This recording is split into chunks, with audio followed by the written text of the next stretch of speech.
It is actually not normal for us to call people by their first name. Hi everyone, welcome back to Miku channel. Today, again, I will introduce Japanese culture that you can see from anime. Last time I talked a lot about the real meaning of baka, nosebleed, and love in Japan. If you haven't watched this, please check it.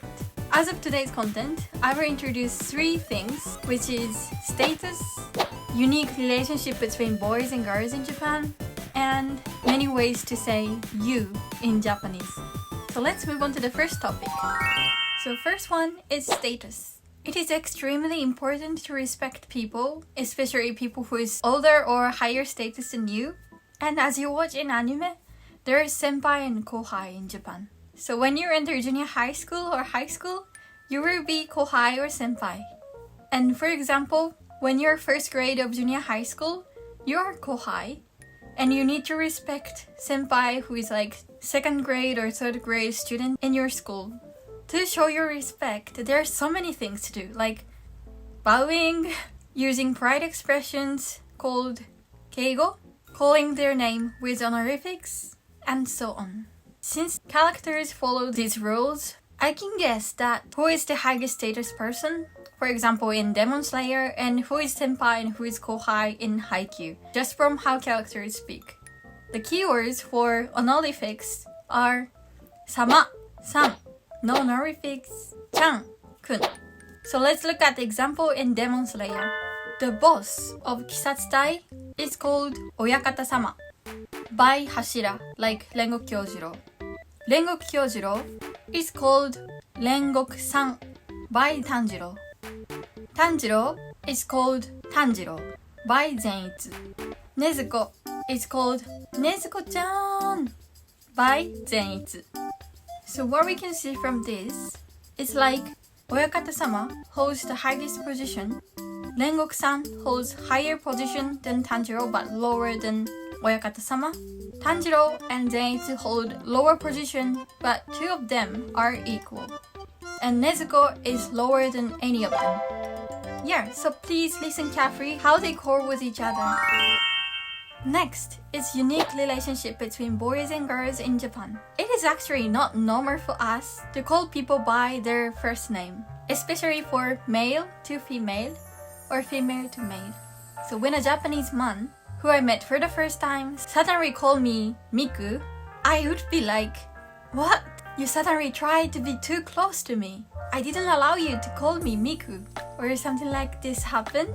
But it is okay to call me Miku, or it is okay to call them by their first name when you become a good friend or when you become a partner. But it is common to call different genders person by their family name plus honorifics. But yeah, it's unspoken rule. Look at this Deku and Ochako. Deku is calling her Uraraka-san. Uraraka is her family name and san is honorifics. And she's calling one of her male classmates like Aoyama is the family name and kun is one of the honorifics. I found out that in English subtitle, the honorifics disappears, so you need to listen carefully. At last, I will explain many ways of saying you. So there are many ways of saying you in Japanese. Like thousands of ways. No, I'm kidding.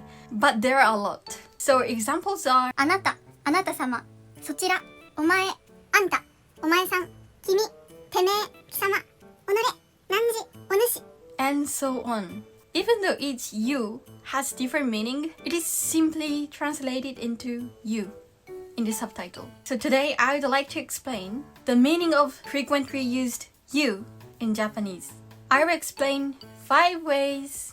So the first one is simple and famous one, which is Anata. Anata is the safest way to call people. However, you cannot use Anata to spell yours. And originally, Anata is a literal language, not colloquial language. So we rarely use Anata in our daily life. Next is Omae. This is mainly used by men or boys. And they say Omae to friends. But in my opinion, I feel it's a bit too rude. Like, you can say omae to your good friends, but need to be careful to say omae. It can be very rude. Next is Teme and Kisama. These Teme and Kisama are used for hostile people. For example, if you are on a Tanjiro, and if you really hate Kibutsuji Muzan, when you meet Kibutsuji Muzan, you can say Teme or Kisama to him.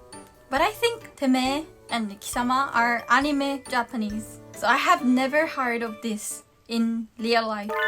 The last one is Onoshi. This Onoshi is an old proverb, so I think very old character in anime called people Onoshi. Like this pronunciation. Again, in subtitle, it is translated just you, so you need to listen carefully. How was the content? I think today's content was a bit difficult for those who don't learn Japanese, but if you learn Japanese even a bit, today's content must have been meaningful to you. Let me know if you have something that you want to know about anime or Japanese culture.